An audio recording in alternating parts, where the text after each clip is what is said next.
smelled like, and I remember having to tell him he had to go, and I didn't want to let go. And watching my 4-year-old son in his cute little flight suit, watching his dad taxi off, and I was watching from the side, and it's like time was frozen. And a single tear, I'll never forget it, just rolled down his face. And it was so surreal, and I felt for the first time in my life completely helpless. He was in so much pain. I remember driving home, and a 30-minute drive felt like an eternity because those little sobs coming from the back seat, the uncontrollable sobs, there's nothing I could do. I felt helpless and sad and angry, and everybody kept telling me that it was going to get easier and the pain was going to fade, and it didn't. For me, it just got bigger and bigger to the point where I was surviving instead of living, if that makes sense. And I didn't feel like I felt like a failure as a mom, as a military wife, and as an American, because I felt weak.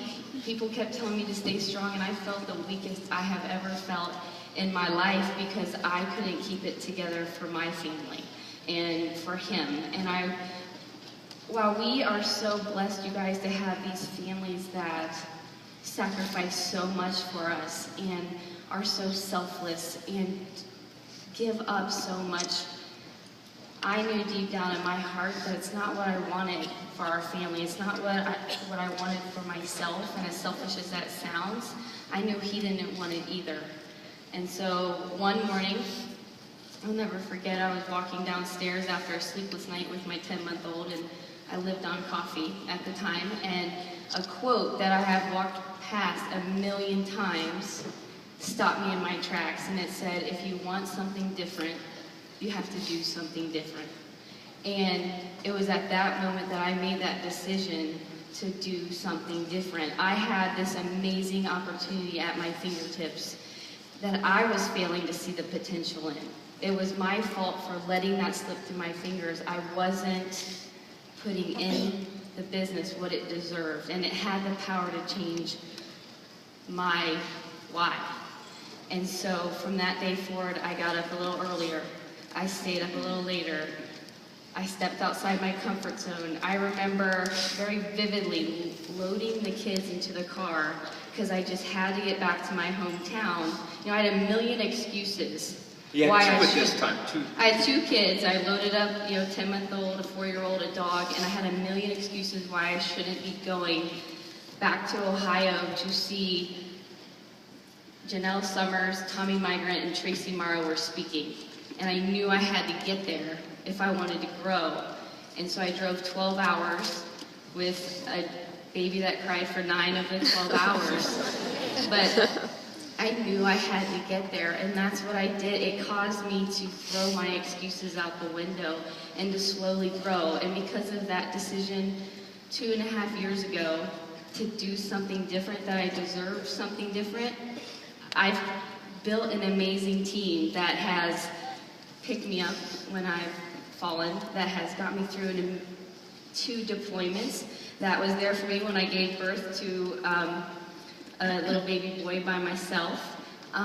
We have paid off.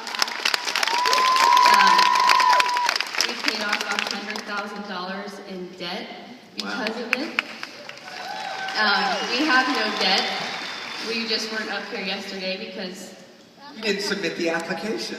Exactly. If I would have given it to my assistant, it would have got done probably, but I didn't.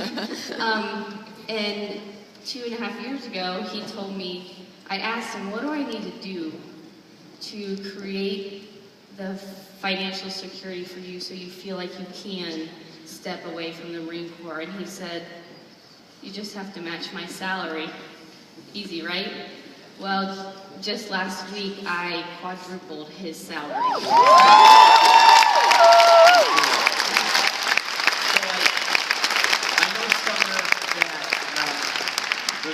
It was just back at Disney. We were at Disney. You qualified to go to Disney, and Chad was supposed to be home the week before, and I remember getting a phone call. It was one of those kind of gut-wrenching phone calls, even for us, where it was, you know what, you weren't going to come to Disney because Chad was going to be home, and then it was that phone call that said, Chad's not coming home now for another week or so, so can we come to Disney? And we got you to Disney. But your dream has been to get Chad home, and I think one of the treats this morning we'd like to do is, not only is Chad home right now, but we'd like to have him join us on stage. So ladies and gentlemen, would you please help us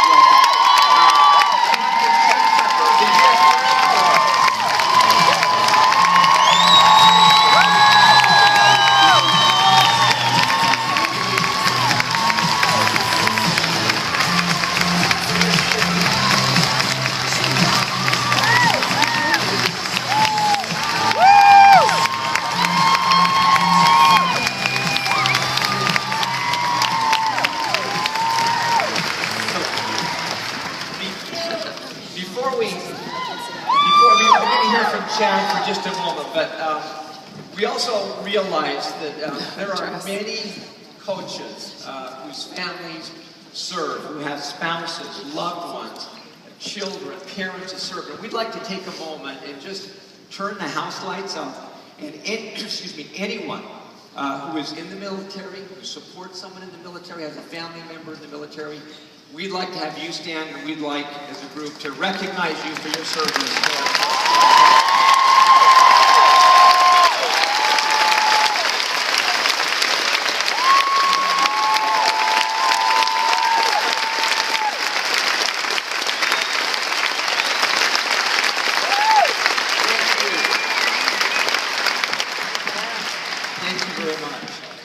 Well, Chad, there's another side to the story, I know, but you just take a moment, share some of your thoughts. Remember, you need to keep yourself close. They just keep yelling at me there, sorry. Man, this is amazing. I appreciate it. You're used to people yelling at you in the military, aren't you? Yeah. You're a captain, maybe you're on the other side. Not really, no. No. I don't know. Yeah, keep it up. Here, you can hold that arm. Okay, there we go. Keep it right here. Just want to thank, first of all, our team for being here. This is it's an amazing opportunity. I feel like, meeting all these Hollywood stars, so I'm sorry for my voice. I know I'm supposed to be a big, bad Marine or whatever, so I'm not big, obviously, and I'm not bad, clearly, so I'll probably start crying here in a second. But,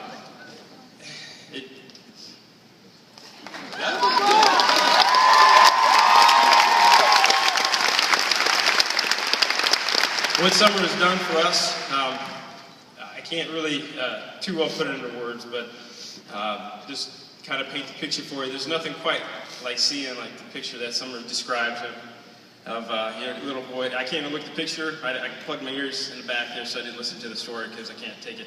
And then you couple that with seeing your child born on Skype. That's it, So what she's done is. I can't thank her enough, and it's not anything, I think Mindy said it earlier, it's not anything that anybody else can't do. She's amazing, and she's pushed through, and she's sacrificed so much for us. And then, in 3 years, we can call it quits, I'm very proud of what I did in the Marine Corps. I love the Marine Corps, and I love all the experiences I had with it, and things I've done. But, life's about time, right? Life's about time.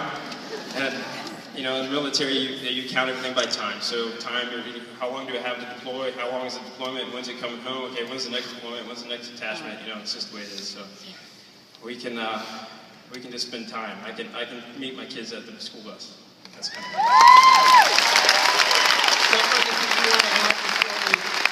before we wrap it up. I think if you find that why that you're willing to fight for, all the sacrifices will fly out the window. And that's when you can really change your life. Find the why that you're worth fighting for, way past the surface, and really, really fight for that why. All right, well spoken. Ladies and gentlemen, Chad and Sommer Tucker, thank you so much.